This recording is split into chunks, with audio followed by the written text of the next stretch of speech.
ഞാനേ നിങ്ങളോട് crown Plaza എന്താ പരിപാടി ഇന്ന് വൈകിട്ട് ഹസ്ബൻഡ് വരുമോ? അല്ല അതല്ല, ഞാൻ അങ്ങനെയല്ല, ബോംബെന്ന് മൂപ്പര് വരും എന്നാ ഞാൻ പറഞ്ഞത്. എന്താ പറയുക, ഞാനിപ്പോഴും കണ്ണനോട് പറയും, എൻ്റെ ഒരു വാക്കിൻ്റെ പേരിലാണ് കണ്ണ ആങ്കിൾ അത്രയും പൈസ മുടക്കി കണ്ണന് വേണ്ടി കളഞ്ഞത്. എൻ്റെ ഒറ്റ വാക്കിൻ്റെ പേരിലാണ് ഞാൻ എപ്പോഴും പറയും. അപ്പോൾ അത് കുഴപ്പമില്ല, പടച്ചോൻ തിരിച്ചു തരും. ഏതെങ്കിലും രൂപത്തിൽ ദൈവം എപ്പോഴും കൂടെ ഉണ്ടാവും. ഹായ് ഗൈസ്, നമസ്കാരം. എൻ്റെ പുതിയ വീഡിയോയിലോട്ട് നിങ്ങൾക്ക് എല്ലാവർക്കും സ്വാഗതം. ഇന്നത്തെ വീഡിയോ എനിക്കറിയാം ഓഫ് കോഴ്സ് ലേറ്റ് ആണ്. സെക്കൻഡ് തിങ്, ഞാൻ ഈ ഒരു ടോപ്പിക്ക് ചെയ്യണമെന്ന് കരുതിയല്ല, പക്ഷെ എന്നെ ചെയ്യിപ്പിച്ചത് ഈ ഒരു കമൻറ്റാണ്. ഈ കമൻ്റ് ഇട്ടുള്ള വ്യക്തി എന്നോട് ചോദിച്ചത്, പിഷാരടിയുടെ വീഡിയോ എന്താ ചെയ്യാത്തേ, പേടിയാണോ എന്ന്. എന്തിനാ പേടിക്കുന്നേ? അല്ലെ, പേടിക്കേണ്ട ആവശ്യം എന്താ? നമ്മളൊരു വീഡിയോ ചെയ്യുമ്പോൾ ഇത്രത്തോളം പേടിച്ച് ബുദ്ധിമുട്ടിച്ച് ചെയ്യേണ്ട ആവശ്യമൊന്നുമില്ലല്ലോ. അങ്ങനെ പേടിക്കണം. ഞാൻ ആരും അറിയാണ്ട് ഒരു ക്യാമറ കൊണ്ടുപോയിട്ട് ഒരു വ്യക്തിയുടെ പെർമിഷൻ ഇല്ലാണ്ട് ഷൂട്ട് ചെയ്ത് കൊണ്ടുവന്ന് ഞാൻ ഇതിലിടുകയാണെങ്കിൽ ഞാനൊന്ന് പേടിക്കണം. ഇവിടെ അതൊന്നുമില്ല. സോഷ്യൽ മീഡിയയിലും വാർത്തയിലും ഒക്കെ ഇങ്ങനെ ഗുണഗുണ വന്നുകൊണ്ട് നിൽക്കുന്ന ഒരു സാധനത്തെ സംസാരിക്കാൻ ഞാൻ പേടിക്കേണ്ട ആവശ്യം എന്താണ്? നോ, അന്ത ഭയമില്ല. കാരണം എന്നെക്കൊണ്ട് സംസാരിക്കാൻ പറ്റുമെന്ന് തോന്നുന്ന, എനിക്ക് നന്നായി സംസാരിക്കാൻ എന്നെക്കൊണ്ട് വൃത്തിയിൽ സംസാരിക്കാൻ പറ്റുമെന്ന് തോന്നുന്ന ടോപ്പിക്കുകൾ മാത്രമേ ഞാൻ എടുത്ത് സംസാരിക്കലുള്ളൂ. അത് അത്യാവശ്യം റെഫർ ചെയ്ത് മനസ്സിലാക്കിയതിന് ശേഷം. എന്നാൽ ചില ടോപ്പിക്കുകൾ എനിക്ക് ഒരുപാട് സംസാരിക്കാൻ പറ്റും. അത് ഇനി റീച്ച് ഉണ്ടെങ്കിലും റീച്ച് ഇല്ലെങ്കിലും ഞാൻ എടുത്ത് സംസാരിക്കലുണ്ട്. എന്നാൽ ചില ടോപ്പിക്കുകൾ എനിക്ക് ഭയങ്കര അടിപൊളിയായിട്ട് സംസാരിക്കാൻ പറ്റില്ല. അത് എല്ലാവരും ചെയ്താലും ഞാൻ സംസാരിക്കലുമില്ല. ഇപ്പോൾ അമ്മയിൽ നടന്ന ഒരു കോൺട്രവേഴ്സി, നമ്മുടെ അൻസിബയുടെ വിഷയവുമായി ബന്ധപ്പെട്ട കോൺട്രവേഴ്സിയിൽ എനിക്ക് തോന്നുന്നു ഞാൻ 2 വീഡിയോയെ ഇട്ടിട്ടുള്ളൂ. അതിൽ കുറഞ്ഞാലേ ഉള്ളൂ, അതിൽ കൂടാനുള്ള ചാൻസ് ഇല്ല. ഈ 2 വീഡിയോ ഞാൻ എടുത്തു, വെച്ചു, റിയാക്ട് ചെയ്തു, സംസാരിച്ചു, വിട്ടു. അത് കഴിഞ്ഞതിന് ശേഷം ഒരുവിധം എല്ലാ യൂട്യൂബേഴ്സും കുറേ വീഡിയോസ് ഇട്ടിട്ടുണ്ട്.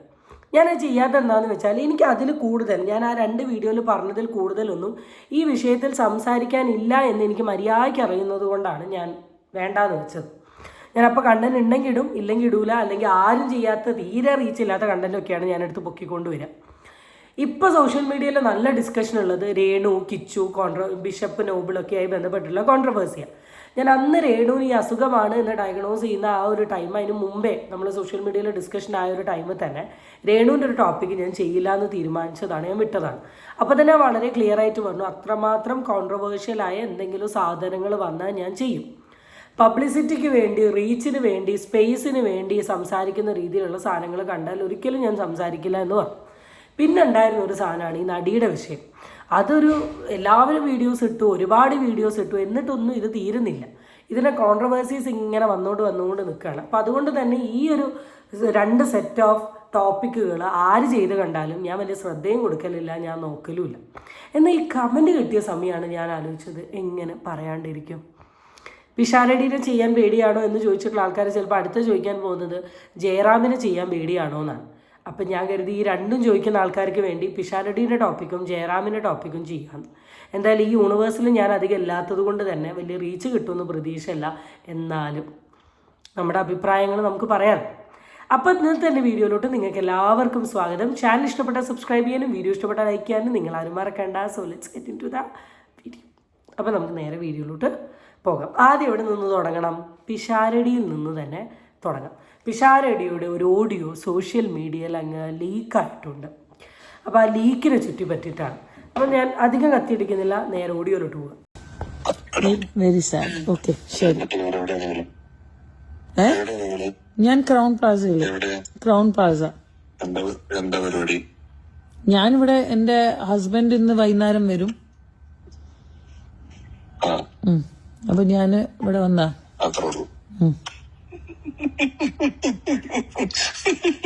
ഹലോ, എന്തേ? ഞാനേ നിങ്ങളോട് ക്രൗൺ പ്ലാസ എന്താ പരിപാടി ഇന്ന് വൈകിട്ട് ഹസ്ബൻഡ് വരുമോ? അല്ല അതല്ല, ഞാൻ അങ്ങനെയല്ല, ബോംബെന്ന് മൂപ്പര് വരും എന്നാ ഞാൻ പറഞ്ഞത്. അതാ ഞാൻ പറഞ്ഞത്, മൂപ്പര് വന്നിട്ടാണോ പരിപാടി?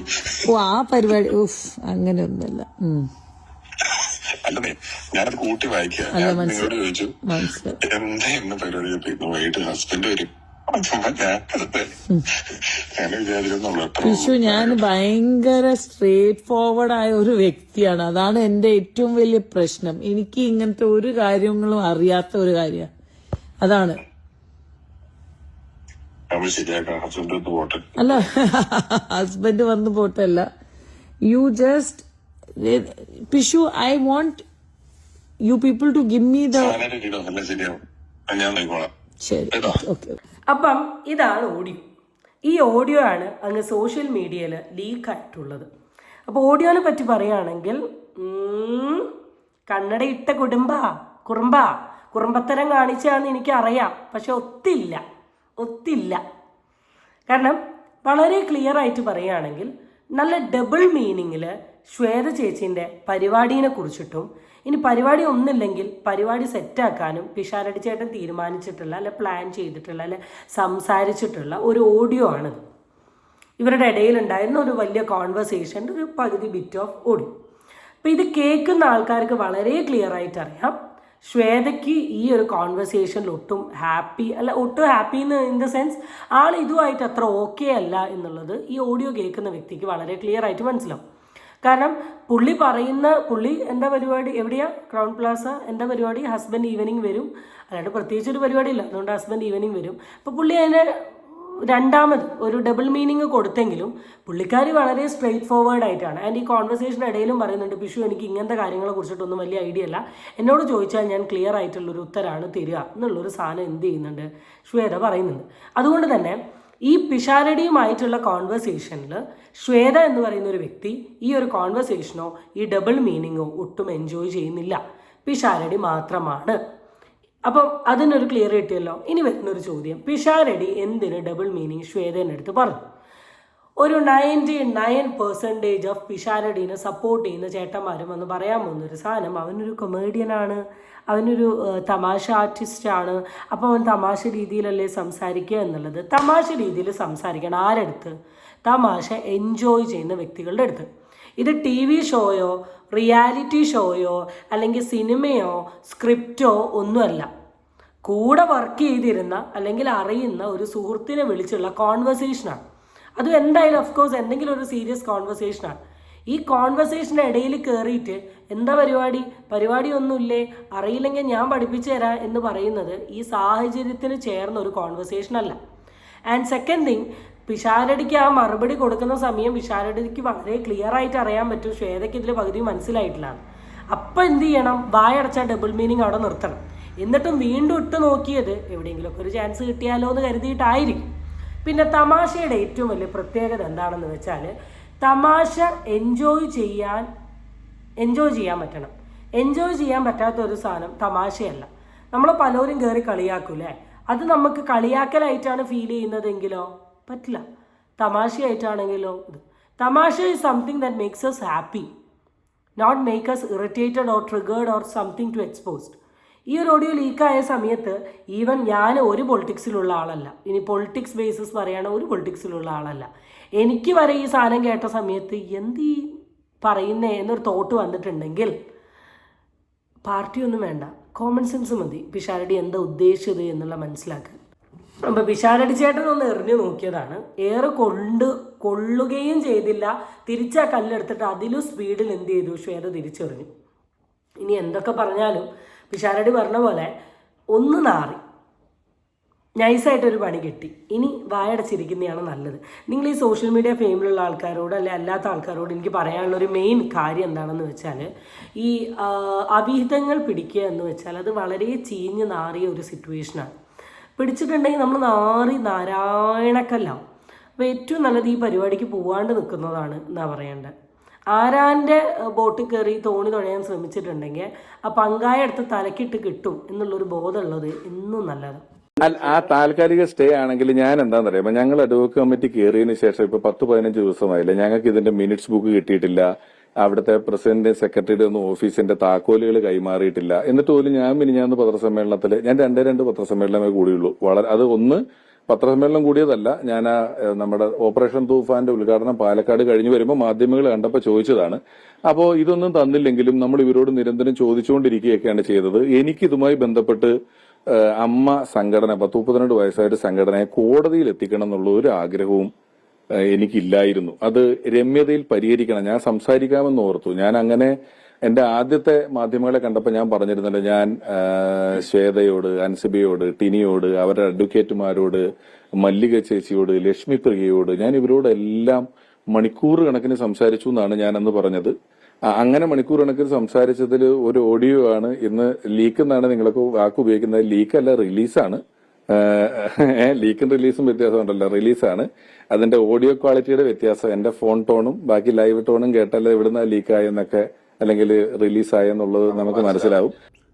എനിക്ക് വ്യക്തിപരമായി, ഞാൻ എന്റെ വ്യക്തിപരമല്ല ഈ പ്രശ്നമെന്ന് പറഞ്ഞെങ്കിലും വ്യക്തിപരമായി എനിക്ക് വലിയ സൗഹൃദം ഉണ്ടായിരുന്ന, ഞാനുമായിട്ട് കോണ്ടാക്ട് ഉണ്ടായിരുന്ന ഇനി ഉണ്ടാവുമായിരിക്കും, കാണുന്ന ഒരാളിൽ നിന്നും ആ ഓഡിയോ നമ്മളൊരു രമ്യതയിൽ എത്തിക്കാൻ വേണ്ടി ആഗ്രഹിച്ചുകൊണ്ട് പ്രതീക്ഷിച്ചുകൊണ്ട് വർത്താനം പറയുന്ന അനുരഞ്ജന സംസാരങ്ങളുടെ ഓഡിയോ പുറത്തു വിട്ടതിൽ എനിക്കൊരു പേഴ്സണൽ ഇഞ്ചുറി, ഒരു വേദന ഉണ്ട്. അതാണ് എനിക്ക് ആകെ ഇതുമായി ബന്ധപ്പെട്ട് തോന്നിയുള്ളൂ. അല്ലെങ്കിൽ നമ്മൾ നല്ലത് പറയണമെന്ന് മാത്രമല്ല വിചാരിക്കുന്നത്, നമ്മളെല്ലാവരും ഇതിനകത്തുള്ള എല്ലാവരും ഒന്നിച്ച് നിൽക്കണം കിടക്കണം എന്നാണ്. വേദന എന്ന് പറയുന്നതിനേക്കാൾ കുറച്ചും കൂടെ നല്ലത് നാറി എന്ന് പറയുന്നതായിരിക്കും. കാരണം എത്രയൊക്കെ പിഷാരടി ഇനി ക്യാമറേൻ്റെ മുമ്പിൽ വന്ന് എന്തൊക്കെ സംസാരിച്ചാലും പിഷാരടിക്ക് നന്നായിട്ട് അറിയാം നാറി അത്യാവശ്യം നാറ്റക്കേസായി. പിന്നെ പിഷാരടി പറയുന്ന പോലെ വേറൊരു പീസും കൂടെ വെച്ചുതരാം. അത്രയും വലുതൊന്നും സംഭവിക്കാത്തത് കൊണ്ട് വലിയ കുഴപ്പമില്ലാണ്ട് അങ്ങ് പോകും. ഇനിയിപ്പോൾ മിണ്ടാണ്ട് നിന്നാൽ രക്ഷപ്പെടും. ആൻഡ് ഈ ഒരു കോൺവെർസേഷനെ പറ്റി പിഷാരടി പറയുന്നത് എന്താണെന്ന് വെച്ചാൽ, ഈ വിഷയം സോൾവ് ചെയ്യാൻ വേണ്ടിയിട്ട് അമ്മ എന്ന് പറയുന്ന സംഘടന കോടതി കയറി നാരായണക്കല്ലാവാണ്ട് നിൽക്കാൻ വേണ്ടിയിട്ട് കോംപ്രമൈസ് ടോക്കിന് വേണ്ടിയിട്ട് ഞാൻ വിളിച്ചതാണ്. ആ വിളിച്ച സമയത്ത് ഉണ്ടായിരുന്ന ഒരു ഓഡിയോയിലെ സംസാരമാണ്. അപ്പോൾ എൻ്റെ ഒരു ചോദ്യം, ഒരു കോംപ്രമൈസ് ടോക്കിന് വേണ്ടി വിളിച്ച് സംസാരിക്കുന്ന സമയത്ത് ഭർത്താവ് ഉണ്ടോ അതറിയില്ലെങ്കിൽ ഞാൻ വന്ന് പഠിപ്പിച്ച് തരാം, ഭർത്താവ് പോട്ടെ എന്നൊക്കെ പറയേണ്ട ആവശ്യം എന്താ? ഭർത്താവ് ഉള്ളപ്പോൾ ചെന്ന് പഠിപ്പിച്ചൂടെ? ഭർത്താവ് ഇല്ലാത്തപ്പോൾ പഠിപ്പിക്കാൻ എന്ത് ക്ലാസ്സാണ് പിഷാരടി ചേട്ടൻ അവിടെ എടുത്തു കൊടുക്കുന്നത്? അല്ല, ഞാൻ വളരെ കോമൺ ആയിട്ട് നിങ്ങളുടെ അടുത്ത് ചോദിക്കുകയാണ്. ഈവൻ ഐ ബിലീവ് നിങ്ങളുടെ എല്ലാവരുടെയും മനസ്സിൽ വരുന്ന ഒരു ചോദ്യമായിരിക്കും ഇത്. അത് ഞാൻ പറയുന്നത്, എനിക്കിപ്പോൾ ഈ പിഷാരടീനെ റോസ്റ്റ് ചെയ്യാൻ വേണ്ടിയിട്ടൊന്നുമല്ല. ഇങ്ങനെ കുറേ ടീമുകളുണ്ട്, നാക്കിന് ലൈസൻസ് ഇല്ലാത്ത ടീമുകൾ. ഇവന്മാരുടെയൊക്കെ വിചാരം, ഇവന്മാർ പറയുന്ന ഈ സാധനങ്ങളൊക്കെ നമ്മൾ ഭയങ്കര എൻജോയ് ചെയ്യുകയാണ്, ഭയങ്കര രസമാണ്, അടിപൊളിയാണെന്ന്. ഇന്നത്തെ ഈ സാങ്കേതിക വിദ്യ പ്രകാരം നിങ്ങളൊരു മെസ്സേജ് അയച്ചാലോ, നിങ്ങളൊരു കോൾ ചെയ്താലോ, കോളിൽ എന്തെങ്കിലും പറഞ്ഞാലോ ഈ സാധനങ്ങളൊക്കെ ഓഫ്കോഴ്സ് ഓട്ടോമാറ്റിക്കലി റെക്കോർഡഡ് ആണ്, എല്ലാം അവിടെ ഉണ്ടാവും. അപ്പം അതുകൊണ്ട് തന്നെ കഴിവതും ഈ തരത്തിലുള്ള പരിപാടികൾ മാക്സിമം ഒഴിവാക്കാൻ വേണ്ടി ശ്രമിക്കുക. അതാണ് ആരോഗ്യത്തിനും ഇതിനും നല്ലത്. ഇപ്പോൾ പിഷാരടിൻ്റെ ഫാമിലി ഇത് കണ്ടിട്ടുണ്ട്. ഓഫ്കോഴ്സ് ഫാമിലിയിൽ ഇതൊരു വിഷയം എത്ര ആവില്ല പറഞ്ഞാലും ആവും. ഒരു ജെന്യുവനായിട്ടുള്ള റിയൽ ആയിട്ടുള്ള പിഷാരടിനെ സ്നേഹിക്കുന്ന ഒരു ഭാര്യയാണെങ്കിൽ അവർക്ക് ഓഫ്കോഴ്സ് ഇത് കേൾക്കുന്ന സമയത്ത് ട്രിഗർ ആവാനുള്ള ചാൻസ് ഉണ്ട്. മക്കൾക്ക് ഓഫ്കോഴ്സ് ഇത് കഴിയുന്ന സമയത്ത്, കാരണം സോഷ്യൽ മീഡിയയിൽ എങ്ങനെയാണ് പോകുന്നത്, പിഷാരടിയും ശ്വേതയുമായിട്ടുള്ള ഓഡിയോ ലീക്ക് എന്നുണ്ട്. അപ്പോൾ അത് കേൾക്കുന്ന സമയത്ത് മക്കളെ എത്ര എഫക്റ്റ് ചെയ്യും? അതുകൊണ്ട് ഇങ്ങനത്തെ ചില ഇമോഷൻസിൽ കുറച്ച് കൺട്രോൾ ചെയ്ത് നിൽക്കാൻ ശ്രമിക്കുക. ഒന്നാമത് വളരെ പ്രൈവറ്റ് ലൈഫ് ലീഡ് ചെയ്യുന്ന ആൾക്കാരുടെ വരെ ഈ തരത്തിലുള്ള കാര്യങ്ങൾ പബ്ലിക് ആവും. അപ്പോഴാണ് പബ്ലിക് ഡൊമൈനിൽ അതും ഈ MLA ടാഗ്ലൈൻ നിൽക്കുന്നത്. ഇതിന് മുമ്പ് ഒരു രാഹുൽ മാങ്കൂട്ട ഉണ്ടായിരുന്നു. എൻ്റെ അമ്മോ, ഒരു ഈടിയിൽ ഞാൻ സംസാരിച്ചിട്ടില്ല, എന്നാലും നാറി നാറി നാറി നാറി നാറി നാറി അങ്ങനത്തെ കഥകളാണ്. അതേ ടാഗ് ലൈനിൽ തന്നെയാണ് ഇപ്പോൾ ഒന്ന് പോകുന്നത്. ഇനി ഓപ്പോസിറ്റ് പാർട്ടിക്കും അവർക്കും ഇവർക്കൊക്കെ സംസാരിക്കാനുള്ളൊരു സ്പേസ് പോയി. ഞാൻ ഒരു ക്ലിപ്പിങ്ങും കൂടെ ഈ വിഷയവുമായി ബന്ധപ്പെട്ട് കാണിച്ചു തരാം. മറ്റേ ഓഡിയോ അതെന്താ സംഭവം ചതിച്ചതല്ലാണ്ട്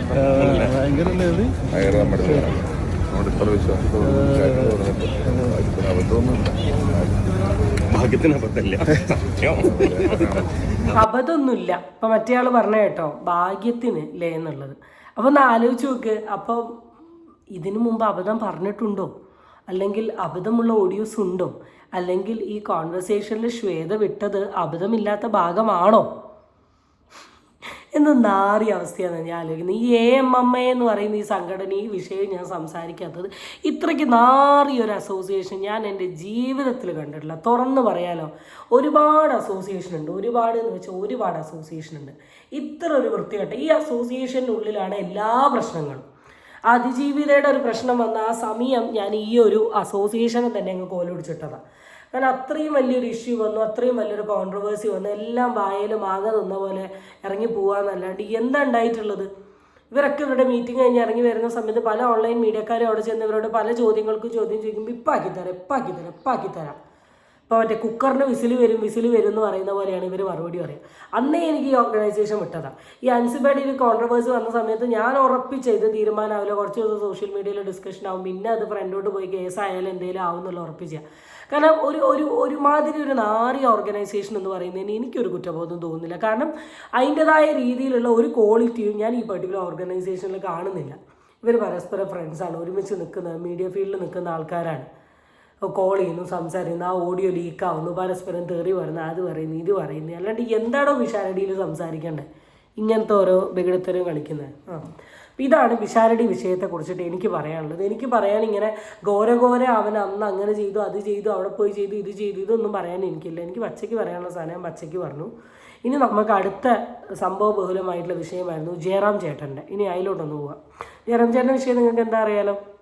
ഇനി വളരെ സിമ്പിളായിട്ട് പറയുകയാണെങ്കിൽ, മകൻ അഭിനയിക്കാൻ വേണ്ടി ഒരു പാവത്തിനെ ആരോഗ്യനില തന്നെ തകർത്ത് മൂലക്കിട്ടൊരു കഥ ഷെയർ ചെയ്തിട്ടുണ്ട്. അത് നോക്കും. ഇതിന്റെ ഇഷ്യൂ ജയറാമേട്ടനായിട്ടുള്ള ഒരു പ്രശ്നമുണ്ടല്ലോ, അതിനെ പറ്റി എന്താണ് പറയാനുള്ളത്? അല്ല, അതാ സത്യസന്ധമായിട്ടുള്ള കാര്യമാണ്, ശരിക്കുള്ള കാര്യം തന്നെ. എൻ്റെ ഫോണിൽ ജയറാമിൻ്റെ വോയിസ് എൻ്റെ കയ്യിലുണ്ട്. ജയറാം ഹസീബിന് അയച്ച വോയിസ്. അതായത് ജയറാമിൻ്റെ ഒരു വാക്കിൻ്റെ പുറത്താണ് ഹസീബ് ആ സിനിമ പ്രൊഡ്യൂസ് ചെയ്തത്. ജയറാമിനെ വെച്ച് അതിൻ്റെ തൊട്ട് മുമ്പ് ഗ്രാൻഡ് ഫാദർ ചെയ്തിട്ടുണ്ടായിരുന്നു, അതും മോശമായിരുന്നു. എൻ്റെ തൊട്ട് പിറകെയാണ് ഹാപ്പി സർദാർ ചെയ്യുന്നത്.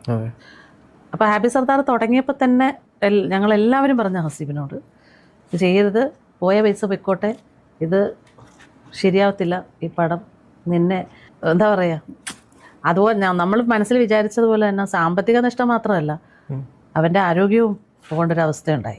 ജയറാം പെടുത്തി എന്നാണോ പറയുന്നത്? ജയറാമിൻ്റെ ഒരു വാക്ക്, ജയറാം പറഞ്ഞത് ജയറാം കൂടെ ഉണ്ടാവും. ഞാൻ ചോദിച്ചപ്പോൾ ഹസീബ് നേരത്തെ പറഞ്ഞ ജയറാമേട്ടനോട് പറഞ്ഞ വാക്കാണ്. നമ്മളെല്ലാവരും പറഞ്ഞത് ജയറാമേട്ടനോട് ഞാനൊരു വാക്ക് പറഞ്ഞു, അതെനിക്ക് പാലിക്കാതിരിക്കാൻ പറ്റത്തില്ല. അത് പഞ്ചാബിലൊക്കെ പോയാൽ ഷൂട്ട് ചെയ്ത്.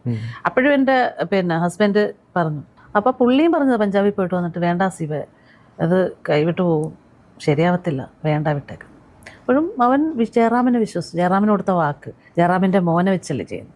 അവരെ ഒന്നും വിശ്വസിക്കരുത്. നമുക്കിവരെയൊക്കെ നന്നായിട്ട് അറിയാവുന്നത്, എത്രയോ വർഷങ്ങളായിട്ട് അറിയാവുന്നത്. ജയറാം എപ്പോഴും വരുമായിരുന്നു.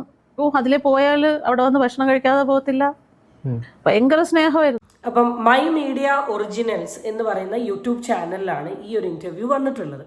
അപ്പോൾ ഈ ഇൻ്റർവ്യൂവിൽ ഇട്ട ലേഡീനെ എല്ലാവർക്കും അറിയാൻ തോന്നുന്നു. ഒരുപാട് സിനിമകളിൽ ചെറിയ കഥാപാത്രം മുതൽ വലിയ കഥാപാത്രങ്ങൾ വരെ ചെയ്തതാണ്. ഇതിൽ ഉഷ അനീഫ് എന്നാണ് ഇൻ്റർവ്യൂ കൊടുത്ത ലേഡീൻ്റെ പേര്. ആൾ സംസാരിക്കുന്നത് ആളുടെ അനിയനായിട്ടുള്ള ഹസീബിനെ കുറിച്ചിട്ടാണ്. സംഭവം സിമ്പിൾ ആൻഡ് ഹമ്പിൾ. ഹസീബ് ഒരു മൂവി എടുത്തു. ആ മൂവി എടുത്തത് ജയറാമിൻ്റെ മകൻ കൈലാസിനെ കൊണ്ടുവച്ചിട്ടാണ്. ഓഫ് കോഴ്സ് ആ മൂവി ഇന്നും ഞാൻ ഇന്ന് ആദ്യമായിട്ടാണ് സത്യം പറഞ്ഞാൽ ആ പടത്തിൻ്റെ പേര് കേൾക്കുന്നത് കേട്ടോ. എനിക്ക് കിട്ടുന്നില്ല, നിങ്ങൾക്കറിയാലോ. പടം 8 നിലയിൽ പൊട്ടി. ആൻഡ് ഈ പടം ഇയാൾ കമ്മിറ്റ് ചെയ്യുന്ന സമയം തന്നെ ഇവരാണെങ്കിലും ചുറ്റുള്ള ആൾക്കാരാണെങ്കിലും നല്ല വെണ്ടയ്ക്ക അക്ഷരത്തിൽ പറഞ്ഞു, വെറുതെ ഈ മൂവി ചെയ്യാൻ നിൽക്കണ്ട, റീച്ച് കിട്ടൂല, അടുത്തൊരു പണി പാലും വെള്ളത്തിൽ കിട്ടുമെന്ന് പറഞ്ഞത്. പക്ഷേ ജയറാമേട്ടൻ പറഞ്ഞടാ, ഞാനുണ്ടാവും. കാരണം ജയറാമിന് ഓഫ് കോഴ്സ് മോൻ്റെ ഒരു പടം എങ്ങനെയെങ്കിലുമൊക്കെ മെയിൻ സ്ട്രീമിൽ ഇറങ്ങണമല്ലോ. അങ്ങനെ ജയറാമേട്ടൻ്റെയൊക്കെ ഒരു സംസാരത്തിൻ്റെയും വർത്തമാനത്തിൻ്റെയും ഒക്കെ പുറത്ത് ഞാൻ പടം എടുക്കുന്നു. പടം 8 നിലയിൽ പൊട്ടുന്നു, സാമ്പത്തികമായി ബാധിക്കുന്നു, അതിൻ്റെ ആഫ്റ്റർ എഫക്റ്റിൽ കുറേ ആരോഗ്യ സംബന്ധമായ പ്രശ്നങ്ങൾ അനുഭവിക്കുന്നു. വാക്ക് തന്ന ജയറാം തിരിഞ്ഞു നോക്കിയിട്ടില്ല. ഇതാണ് ഇവിടെ ഉണ്ടായിട്ടുള്ള കാര്യം. അപ്പം ജയറാമിന് കുറ്റം പറഞ്ഞുകൊണ്ടാണ് ഒരുപാട് വീഡിയോസ് ഞാൻ കാണുന്നത്. ഈ വിഷയത്തിൽ എൻ്റെ സൈഡ് ഓഫ് ഒപ്പീനിയൻ ഞാൻ പറഞ്ഞുതരാം. ജയറാം കാണിച്ചത് ഓഫ് കോഴ്സ് തെണ്ടിത്തരം തന്നെയാണ്.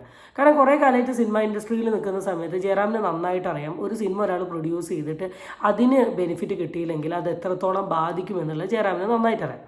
എന്നിട്ടും ജയറാമിന് ഈ പാവം മനുഷ്യൻ അതിൽ കൊണ്ടുപോയിടേണ്ട ആവശ്യം ഉണ്ടായിരുന്നില്ല. ആൻഡ് ഓക്കെ, മോന് വേണ്ടിയിട്ടാണ് കൊണ്ടുപോയി ഇട്ടതെങ്കിലും നിങ്ങൾ മനസ്സിലാക്കേണ്ട കാര്യം, ആ മനുഷ്യൻ്റെ പടം തകരുമ്പോൾ കൂടെ ഉണ്ടാവും എന്ന് പറഞ്ഞ് നിങ്ങൾ തിരിഞ്ഞു പോലും നോക്കിയില്ല എന്ന് പറഞ്ഞത്. അയാൾക്ക് ആരോഗ്യമായി വീക്കായിട്ട് പോലും ഒരു തവണ പോലും തിരിഞ്ഞു നോക്കാനോ വിളിക്കാനോ ഒന്നിനുള്ളൊരു മനസ്സ് ജയറാമിന് ഉണ്ടായിരുന്നില്ല എന്നുള്ളൊരു സാധനമാണ് ഇവിടെ പറയുന്നത്. അപ്പോൾ അതും എനിക്കിവിടെ പറയാനുണ്ട്. ജയറാം കാണിച്ചത് വലിയൊരു തെണ്ടിത്തരം. നല്ലൊരു നെസ് സൈഡിൽ ഞാൻ ചോദിക്കുകയാണ്, ഇപ്പോൾ നമ്മളൊരു സാധനം ചെയ്യുന്ന സമയത്ത്, അല്ലെങ്കിൽ ഒരു പ്രൊഡക്റ്റ് വാങ്ങുന്ന സമയത്തോ അല്ലെങ്കിൽ ഒരു പ്രൊഡക്റ്റ് വിൽക്കുന്ന സമയത്തോ നമുക്ക് ഓഫ് കോഴ്സ് അതിൻ്റെ മാർക്കറ്റ് വാല്യൂ അറിയില്ല. ഇപ്പോൾ ഫോർ എക്സാമ്പിൾ ഈ ഒരു ലിപ്സ്റ്റിക്ക് ഞാൻ വാങ്ങുകയാണ്. ഞാൻ വാങ്ങുന്നതിന് മുമ്പ്, ഇതൊരു ലിപ്റ്റിൻ്റെ ആണ് കേട്ടോ, വെൽവെറ്റ് ലിപ്റ്റിൻ്റെ. ഞാൻ വാങ്ങുന്നതിന് മുമ്പ് ഓഫ് കോഴ്സ് ഞാൻ ഇതൊന്ന് വാങ്ങി ഇതൊന്ന് പാച്ച് ടെസ്റ്റ് ചെയ്തിട്ട് ഇതിൻ്റെ ഗുണവും കാര്യങ്ങളും ക്വാളിറ്റിയും ഒക്കെ കണ്ടിട്ടേ ഞാൻ എന്ത് ചെയ്ത് വാങ്ങും. ഇത് എനിക്ക് പറ്റുന്നതല്ല എന്ന് മനസ്സിലാക്കിയിട്ടുണ്ടെങ്കിൽ ഒരിക്കലും ഞാൻ എന്ത് ചെയ്യില്ല, പൈസ കൊടുത്ത് ഈ സാധനം എന്ത് ചെയ്യില്ല, വാങ്ങില്ല. അന്നേരം ഞാനിപ്പോൾ ഒരു പ്രൊഡക്റ്റ് ഇറക്കുകയാണ്. വയനാട് നല്ല തണുപ്പുള്ള, അല്ലെങ്കിൽ ഫോർ എക്സാമ്പിൾ കോഴിക്കോട് നല്ല വെയിലുള്ള സമയത്ത് ഞാൻ റോട്ടിൽ പോയി നിന്ന് സെറ്റർ വിറ്റിട്ട് കാര്യമുണ്ടോ? എനിക്ക് ബുദ്ധിപരമായിട്ട് അറിയാം ഇപ്പോൾ അവിടെ ചൂടാണ്, അവിടെ ആരും സെറ്റർ വാങ്ങാൻ പോകുന്നില്ല. അന്നേരം മഴ പെയ്യുന്ന സമയത്ത് റോട്ടിൽ പോയി നിന്ന് വിറ്റേണ്ട കാര്യം. ഈ ഒരു നോളജ് എല്ലാ മനുഷ്യന്മാർക്കും വേണ്ടേ? ഹസീബ് എന്ന് പറയുന്ന ഒരു വ്യക്തി ഈ ഒരു പ്രൊഡക്ഷൻ ഫീൽഡിലോട്ട് ഇറങ്ങുന്ന സമയത്ത് മൂപ്പർക്ക് ഒരു ഐഡിയ ഉണ്ടാവണ്ടേ, ഈ പടം 4 ആൾ കാണുമോ, കാണാനുള്ള ചാൻസ് ഉണ്ടോ, ഞാൻ വെറുതെ ഇതിന് പോയിട്ട് കാര്യമുണ്ടോ, നിന്നിട്ട് കാര്യമുണ്ടോ? ഈവൻ ഇതിൽ ഇൻ്റർവ്യൂവിൽ തന്നെ ഇവർ പറയുന്നുണ്ട്, ഇവരെല്ലാവരും വെണ്ടയ്ക്ക അക്ഷരത്തിൽ പറഞ്ഞു മോനെ പോണ്ടാന്ന്. എന്നിട്ടും വാക്കിനൊക്കെ എന്ത് വല്ല. അതുള്ളത് ഹസീബ് നോക്കിയില്ല. പക്ഷേ ജയറാം കാണിച്ച തെണ്ടിത്തരാണ്. പക്ഷെ എന്നിട്ടും വലിയ കാര്യമൊന്നും ഉണ്ടായില്ല. മോനിപ്പോഴും അവൻ എന്തേ പടം ചെയ്യുന്നുണ്ടോ? ഞാൻ ഇന്ന് വരെ അവൻ പടം ചെയ്തു പോലും കണ്ടിട്ടില്ല. ആ ആള് ഈ പടം ഫ്ലോപ്പായിട്ട് ഒന്ന് ഫോൺ ചെയ്ത് പോലും ചോദിച്ചിട്ടില്ല. അതിനുശേഷം അവന് ഒരുപാട് സാമ്പത്തിക ബാധ്യത ഉണ്ടായി, അവന് സ്ട്രോക്ക് വന്നു, മരണത്തിൽ നിന്നാണ് രക്ഷപ്പെട്ടു വന്നത്. അപ്പോഴൊന്നും എത്രയോ ആൾക്കാർ ഹസീബിനെ കാണാൻ വന്നു. അതിലേ പോയാൽ ഇപ്പോഴും നമ്മുടെ 7 Hours വിജയകുമാറിനെ പോലെയുള്ള ആൾക്കാർ, ബാദുഷ, പിന്നെ അതുപോലെ സുബൈർ, അവരുമായിട്ട് ബന്ധമുള്ള എല്ലാവരും ആലപ്പുഴ വഴി പോയാൽ ഹസീബിനെ കാണാതെ പോകത്തില്ല. അപ്പോൾ ജയറാം പക്ഷേ ഒന്ന് ഫോൺ ചെയ്യാനല്ല, ഒന്ന് കാണാൻ പോലും വന്നിട്ടില്ല. കുറേ നാളിന് ശേഷമാണ് ജയറാം മകളുടെ കല്യാണമാണോ ആ സമയത്ത് ഹസീബിനെ വിളിച്ചപ്പോഴാണ് ഹസീബിൻ്റെ സംസാരം തിരിയുന്നില്ല. അയ്യോ എന്ത് പറ്റി ഹസീബേ എന്നൊക്കെ ചോദിച്ചപ്പോൾ വോയിസ് മെസ്സേജ് ഇട്ടു. ഞാൻ വോയിസ് മെസ്സേജ് ഇടാന്ന് പറഞ്ഞു, അങ്ങോട്ടും ഇങ്ങോട്ടും വോയിസ്. അന്ന് അയച്ച മെസ്സേജ് ഹസീബെ ഞാൻ ഇതുവരെ അറിഞ്ഞിട്ടില്ല. ഹസീബ് ആദ്യം പറഞ്ഞ പോലെ എങ്ങനെ തിരിഞ്ഞു നോക്കാനാണ്? നാരായണക്കല്ലായി നിൽക്കുന്ന ഒരു സിറ്റുവേഷൻ അല്ലേ? ആ സിറ്റുവേഷനിൽ തിരിഞ്ഞു നോക്കിയിട്ടുണ്ടെങ്കിൽ ഉള്ള അവസ്ഥയൊന്ന് ആലോചിച്ച് നോക്ക്. സത്യം പറഞ്ഞാൽ മൂപ്പർക്ക് നന്ദിയില്ല, അതാണ്. എന്തെങ്കിലും ഒരു ക്വാളിറ്റി ഉണ്ടാവണ്ടേ. ഞാനിപ്പോൾ തന്നെ റീസെൻ്റ്ലി ഒരുപാട് നടന്മാരുടെ മരണം സംഭവിച്ചു. ഇതിലെ പല ഫ്രെയിമുകൾ ഞാൻ കണ്ടിട്ടുണ്ടെങ്കിലും ഇപ്പോൾ ഈ ലാസ്റ്റ് വന്ന സലീം കുമാറിൻ്റെ ഫ്രെയിമിലുള്ള ഓവർ വിനയം കാണിച്ചു എന്നല്ലാണ്ട് വേറൊരു ഫ്രെയിമിലും ജെനുവിനായി റിയലായിട്ട് ഇരുന്ന് ഞാൻ കണ്ടിട്ടില്ല. സലീം കുമാറിൻ്റെ ഒരു മരണ ചടങ്ങിൽ ഏറ്റവും കൂടുതൽ ഞാൻ ശ്രദ്ധിച്ചത് ഓഫ്കോഴ്സ് ദിലീപിനെയാണ്. അതുപോലെ ശ്രീനിവാസൻ പോയതിൽ മമ്മൂട്ടിനെയാണ്. മമ്മൂട്ടിയല്ല, മോഹൻലാലിനെയാണ്. ഇവരെല്ലാവരും കാണിച്ച ഒരു ജെനുവിൻ കമ്മിറ്റ്മെൻറ്റ് ഒട്ടും 1% പോലും ഞാൻ എന്ന് പറയുന്ന വ്യക്തി ഇവരിൽ കണ്ടിട്ടില്ല. ഫോർ എക്സാമ്പിൾ ഈ ജയറാമിന്. ഇപ്പോൾ ജയറാമിന് സ്വന്തം കാര്യം സിന്ദാബാദ്, സ്വന്തം കാര്യം നടന്നുകൊണ്ട് പോവുക, ബാക്കിയുള്ളവരോടൊരു കമ്മിറ്റ്മെൻ്റ് ഇല്ല എന്നൊക്കെ പറയുന്നത് കുറേ സത്യമാണ്. ഒരു ലിവർ കംപ്ലൈൻറ്റ് ഉണ്ടായി എന്ന് എൻ്റെ അടുത്ത് പറഞ്ഞു. അതിൻ്റെ ഉണ്ടായി, ഡ്രിങ്ക്സ് കാരണം ആശുപത്രിയിലാണ് എന്നൊക്കെ പറഞ്ഞു. ഈ സ്ട്രോക്ക് ഉണ്ടായ വിവരം ഒരാൾ പോലും എൻ്റെ അടുത്ത് പറഞ്ഞിട്ടില്ല. ഞാൻ ഇപ്പോഴാണ് അറിയുന്നത്. ആരും പറഞ്ഞിട്ടില്ല. എൻ്റെ അടുത്ത് ഈ ഡ്രിങ്ക്സിൻ്റെ ഒരു കംപ്ലൈൻറ്റ് ഉണ്ടായി, ആശുപത്രിയിലായിരുന്നു, ഇപ്പം എല്ലാം ശരിയായി, കുറച്ച് ക്രിട്ടിക്കലായിരുന്നു എന്നൊക്കെ പറഞ്ഞു. ഈ സ്ട്രോക്ക് ഉണ്ടായ കാര്യം പറഞ്ഞിട്ടേ ഇല്ല കേട്ടോ. ഞാൻ ആദ്യമായിട്ട് അറിയുന്നു. പടച്ചോനെ, എന്തായാലും എല്ലാ പ്രാർത്ഥനകളും. അടുത്ത പ്രാവശ്യം മീൻസ് ഈ മാസം ഒരു 10 ദിവസം കഴിഞ്ഞാൽ കേരളത്തിൽ വരുന്നുണ്ട്. അപ്പോൾ ഞാൻ ആലപ്പുഴ വരാം, വന്നിട്ട് നേരിട്ട് കണ്ടോളാം. ആദ്യം തന്നെ ഡ്രിങ്ക്സ് കഴിച്ച് ലിവറിന് കംപ്ലൈൻറ്റ് ഉണ്ടായെന്ന് പറഞ്ഞു. ലിവറിൻ്റെ കംപ്ലൈൻറ്റ് എന്താണ്? പനിയാണോ? അല്ലെ ജലദോഷമാണോ? അല്ലല്ലോ, അത് സിവിയർ കണ്ടീഷനാണ്. അപ്പോൾ ഡ്രിങ്ക്സ് കടിച്ച് ലിവറിന് കംപ്ലൈൻറ്റ് ഉണ്ടായിട്ട് ഹോസ്പിറ്റലിൽ കിടക്കുന്ന സമയത്ത് ഹസീബിനെ പോയി കാണരുത് എന്ന് ജയറാമിൻ്റെ ഡിക്ഷണറിയിലുണ്ടോ? അറിയാൻ പാടില്ലായിട്ട് ഞാൻ ചോദിക്കുക. ആൻഡ് എപ്പോഴാണ് ഒരാൾ ഡ്രിങ്ക്സ് കൺസ്യൂം ചെയ്യുക? പൊതുവെ എല്ലാവരും ഹാപ്പിനെസ്സിന്, ഒരു വൈബ്, ഒരു പാർട്ടിക്ക് കൺസ്യൂം ചെയ്യും. അത് വല്ലപ്പോഴും ഒരു 1-2 സോഷ്യലി ഒക്കേഷണലി. എന്നാണോ ഒരു അഡിക്റ്റ് അല്ലെങ്കിൽ ഒരു വ്യക്തി തൻ്റെ പ്രശ്നങ്ങളിൽ മദ്യത്തെ കൂട്ടുന്നത്, അപ്പോഴാണ് അയാൾ അയാളുടെ കുടീൻ്റെ കൺട്രോളും അളവിലൊക്കെ ഒരു വ്യത്യാസം വരിക. ചിലപ്പോൾ തൻ്റെ ജയറാമിൻ്റെ മോൻ അഭിനയിച്ച പടം 7 നിലയിൽ പൊട്ടിയ സമയം പൈസയ്ക്ക് ബുദ്ധിമുട്ടുണ്ടായി, അതിൻ്റെ ടെൻഷൻ കയറിയായിരിക്കും മൂപ്പര് കള്ളു കുടിച്ചിട്ടുണ്ടാവുക. പരിഹാരമല്ല എന്നാലും. അതുകൊണ്ടായിരിക്കും ചിലപ്പോൾ ലിവറിൻ്റെ തകരാറ് വരും. സ്ട്രോക്ക് ഓഫ് കോഴ്സ് നമുക്കറിയാം, നമുക്ക് സ്ട്രെയിൻ കൂടി, BP കൂടി, ഇങ്ങനെ പല സിറ്റുവേഷൻസ്, നമുക്ക് എന്താ പറയുക, ടെൻഷൻ കൂടി ഒക്കെ വരുന്ന ഒരു സാധനം സ്ട്രോക്ക്. പാരലൈസ്ഡ് ആയി പോയിട്ട് അത് അറിഞ്ഞില്ല എന്നുള്ളത്. അപ്പോൾ മോൻ്റെ പടം പൊട്ടിയതോടുകൂടി പിന്നെ ആ പരിസരത്ത് നിന്ന് എസ്കേപ്പ് ആയി എന്നല്ലേ പറയണ്ടേ? അതിനുശേഷം എന്തെങ്കിലും ഒരു കോൺടാക്റ്റോ മെസ്സേജോ കാര്യങ്ങളോ എന്തെങ്കിലും ഉണ്ടായിരുന്നെങ്കിൽ നിങ്ങൾ അറിയില്ലേ? ഇപ്പോൾ ഇതിൽ ഒരുപാട് പേരുടെ പേര് ഉഷ പറയുന്നുണ്ട്. അവരെല്ലാവരും വരുന്നു, കാണുന്നു, പോകുന്നു എന്നൊക്കെ പറയുന്നുണ്ട്. Why not you? ഇപ്പോൾ ഉഷ പറഞ്ഞ സത്യമല്ലേ? പടം പൊട്ടിയതോടുകൂടി ജയറാമേട്ടൻ അങ്ങ് മുങ്ങിയിട്ടുണ്ട്. പിന്നെ കുറേ കാലം കഴിഞ്ഞപ്പോൾ പൊന്തി വന്നു. ഇതിൽ എന്തെങ്കിലും തെറ്റുണ്ടോ? ഹസീബിന് ഇങ്ങനെ ഒരു വിഷയം ഉണ്ടായിട്ട് ഞാൻ അറിഞ്ഞിട്ടില്ല. ഹസീബ് ജയറാം, അതായത് എത്ര വർഷം കഴിഞ്ഞപ്പോഴത്തേക്ക്, ഇത് 2000 കോവിഡിന് തൊട്ട് മുൻപാണ്, 2018 ഹാപ്പി സർദാർ. പിന്നീട് 19 മുതൽ കോവിഡായി. അതും കഴിഞ്ഞിട്ടാണ് മകളുടെ കല്യാണം ഇപ്പൊ 2 വർഷമെങ്കിലും ആയിട്ടുള്ളൂ, കഴിഞ്ഞിട്ടില്ലേ, ഈ അടുത്ത് തന്നെ ഒരു 1-2 വർഷമായിട്ടുള്ളൂ. ആ സമയത്ത് അതുവരെ ജയറാം ഹസീബിനെ നിരന്തരം വിളിക്കുകയും വീട്ടിൽ വന്നുകൊണ്ടിരുന്ന ആള്, എറണാകുളത്ത് വന്നാൽ ഹസീബ് അവർ തമ്മിൽ മീറ്റ് ചെയ്യും, ചെന്നൈ പോയാൽ മീറ്റ് ചെയ്യുകയൊക്കെ ചെയ്യുന്ന ആള്, ഹസീബിനെ പോലെ ഒരു പ്രൊഡ്യൂസർ, ഹസീബ് ഇത്ര അടുപ്പമുള്ള ഒരാൾക്ക് ഇത്രയും വലിയൊരു അസുഖം വന്ന് കിടപ്പായത് എന്തോ ലിവറിന് പ്രശ്നം ഉണ്ടായി എന്നുള്ളതല്ലാതെ സ്ട്രോക്ക് വന്നാവോ ഇങ്ങനത്തെ ഒന്നും അറിഞ്ഞില്ല. അപ്പൊ അന്വേഷിച്ചിട്ടില്ല ഹസീബിന്റെ വിവരം എന്താണ്. കുറ്റബോധം കൊണ്ടാണെന്ന് തോന്നുന്നുണ്ടോ? ലൈക്ക് അയാൾ പറഞ്ഞതല്ലേ എന്തെങ്കിലും തട്ടുകേട് വന്നാൽ ഞാൻ കൂടെ ഉണ്ടാവുമെന്ന്.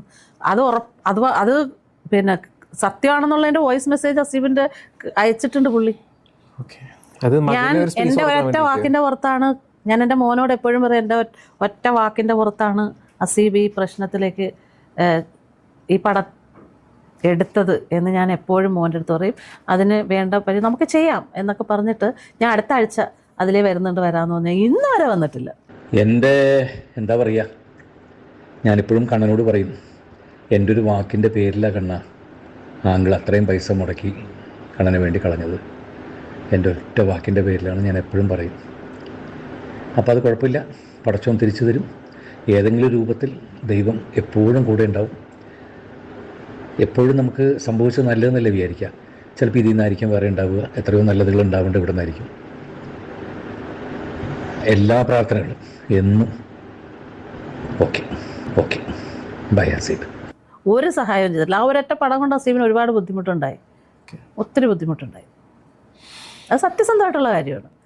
ഇത് മതി, ഇതിൽ കൂടുതൽ പ്രത്യേകിച്ച് ഒന്നും വേണ്ട ആവശ്യമില്ല.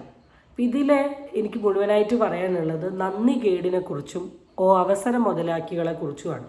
ഇതിൽ പിഷാരടീനെ സംബന്ധിച്ചാണെങ്കിൽ പിഷാരടി അവസരം മുതലാക്കാൻ നോക്കിയതാണ്. ഇങ്ങനൊരു സിറ്റുവേഷനിൽ ഹെൽപ്പും സപ്പോർട്ടൊക്കെ ചെയ്തുകൊണ്ട് അവസരം മുതലാക്കാൻ. അവിടെ ഒരു നന്ദി കേട്. മോന് വേണ്ടി ആദ്യം മോന് കഴിവുണ്ടോ എന്നുള്ളത് നിങ്ങളൊന്ന് ആലോചിച്ച് മനസ്സിലാക്കുക.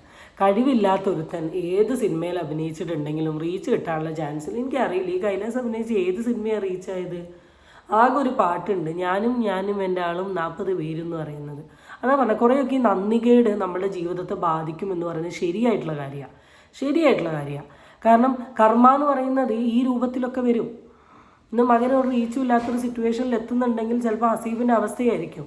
നിങ്ങളെ വിശ്വസിച്ചുകൊണ്ടല്ലേ, നിങ്ങൾ ആ കോടികൾ കൊണ്ടുപോയി വിളമ്പണം എന്നൊന്നും പറയുന്നില്ല, നിങ്ങൾ പൈസ കൊടുത്ത് സഹായിക്കണം എന്ന് പറയുന്നില്ല. നിങ്ങൾ താങ്ങായി നിൽക്കും എന്ന് പറഞ്ഞ് സിനിമയിലോട്ട് എത്തിച്ച ആ മനുഷ്യൻ ഡൗൺ ആയ സമയത്ത് ഒന്ന് വിളിച്ചു നോക്കൂ, ഒന്ന് കാണുകയേ ഇല്ല. സ്വന്തം കുടുംബം സെറ്റായല്ലോ, അത് മതിയല്ലോ. എന്ത് പറയണ്ടേ?